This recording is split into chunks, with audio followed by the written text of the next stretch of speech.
پیغمبر سے مراد یہ ہے کہ ایسا خدا کا بندہ جو خدا کا پیغام اس تک پہنچائے خدا کے کلام میں سے کہ تو یہ کام غلط کرتا ہے، یا اسے یہ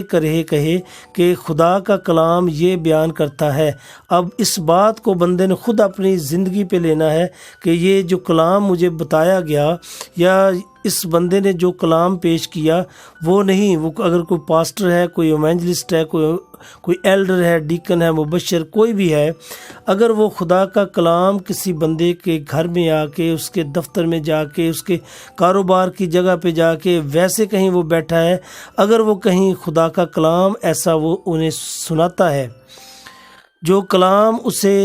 اس کے دل کو ٹچ کرتا ہے، یا وہ کلام اس کو ایسے صاف کرتا ہے جیسے دودھ صاف ہوتا ہے، اسے پتہ چل جاتا ہے کہ یہ میرے اندر یہ کمیاں ہیں، یہ بات جو کلام کی گئی یہ میرے لیے ہے اور مجھے اس کمی کو دور کرنا چاہیے، مجھے اس گناہ سے توبہ کرنی چاہیے، تو یہ سمجھیں خدا نے اس شخص کو ایک تنبیہ کی ہے۔ تنبیہ کا مطلب ہے وارننگ جب دی جاتی ہے تو اس وقت بندے کو سزا نہیں دی جاتی۔ جب وارننگ دی جاتی ہے تو بندے کو گرفتار نہیں کیا جاتا، بندے کو پکڑا نہیں جاتا، اسے کچھ بھی مجرم نہیں ٹھہرایا جاتا، اسے ملزم نہیں ٹھہرایا جاتا۔ وارننگ کا مطلب یہ ہوتا ہے کہ وی آر واچنگ، ہم تجھے دیکھ رہے ہیں اور تو اپنی چال چلن کو ٹھیک کر۔ وہ چاہے کسی قسم کا بھی کام کرتا ہے، وہ جانتا ہے کہ وہ کون سی برائی کر رہا ہے، لیکن وارننگ کا مطلب ہوتا ہے کسی کو آگاہ کرنا، وارن کرنا، آگاہ کرنا کہ تو یہ کر رہا ہے، آئندہ نہ کر، اس کام کو یہاں پہ بند کر دے، اگر تو کرے گا تو اس کا رزلٹ کیا ہوگا۔ وارننگ کے یہ مطلب ہوتے ہیں، اور تنبیہ بھی اسے ہی کہتے ہیں۔ تو خدا اپنے چاہنے والوں کو جس سے وہ پیار کرتا ہے، جس سے وہ کام لینا چاہتا ہے، خدا اسے اگر وہ غلط رستے پہ چل پڑا ہے تو خدا اسے وارننگ کرتا ہے، ایک بار اسے تنبیہ کرتا ہے۔ اس سے آگے لکھا ہوا ہے اور اس کی ملامت سے بیزار نہ ہو، اور کہ اگر خدا نے ایک بار کلام کیا ہے تو اور دوسری بار پھر تو نے اگر خدا نے کوئی ایسا بندہ بھیجا وہ جہاں پہ بھی کلام کر رہا تھا، اگر تو نے سمجھا کہ یہ کلام میرے لیے ہے، میں اپنی زندگی میں یہ برائی کرتا ہوں، یا کسی دن، کسی صبح، کسی دوپہر، کسی رات کے وقت دعا کرتے ہوئے کلام کو اگر تو نے پڑھا اور وہ کلام نے تجھے ملامت کیا اور تو نے یہ محسوس کیا کہ یہ کلام میرے لیے ہے، اور پھر تو نے اس کلام کو سن کے پڑھ کے اس پر عمل نہیں کیا، توبہ نہیں کی، اور تو اگلے ہی اتوار چرچ میں چلا گیا، اور چرچ میں پھر اگر خدا کے خادم نے بھی یہی کلام سنایا جو تیری زندگی کی برائی کو اجاگر کرتا ہے، تو تجھے چاہیے کہ تو اس پہ توبہ کرے اور تو خدا کے حضور اپنے آپ کو ٹھیک کرے۔ تو یہ لکھا ہے کہ اس کی ملامت سے بیزار نہ ہو، کہ اگر تجھے ایک بار خدا نے خود کلام پڑھتے ہوئے کسی کے ذریعہ سے تجھے وہ کلام سنایا اور تو نے دوبارہ پھر اسی کلام کو کسی اور ذریعہ سے سنا، تو بیزار نہ ہو کہ مجھے یہی بات بار بار خدا مجھے کیوں یہ کہتا۔ تو بیزار نہ ہو،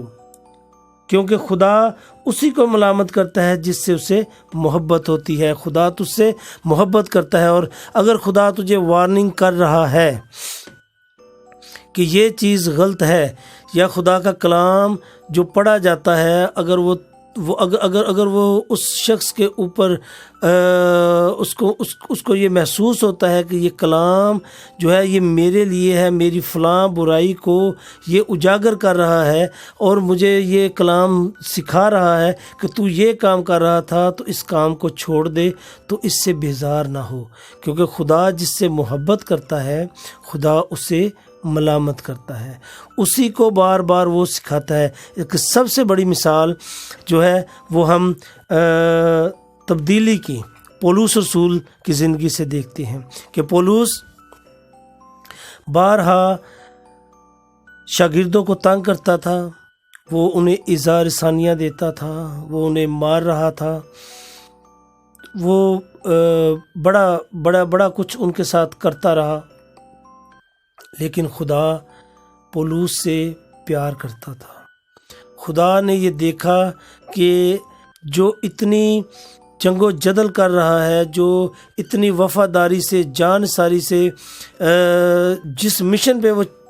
چلا ہوا ہے، جو مشن وہ لے کر نکلا ہے، وہ اس مشن کو ایمانداری سے کر رہا ہے، تو اس کو میں اپنے لیے استعمال کروں تو وہ اسی طرح سے اس مشن کو لے کے چلے گا۔ تو خدا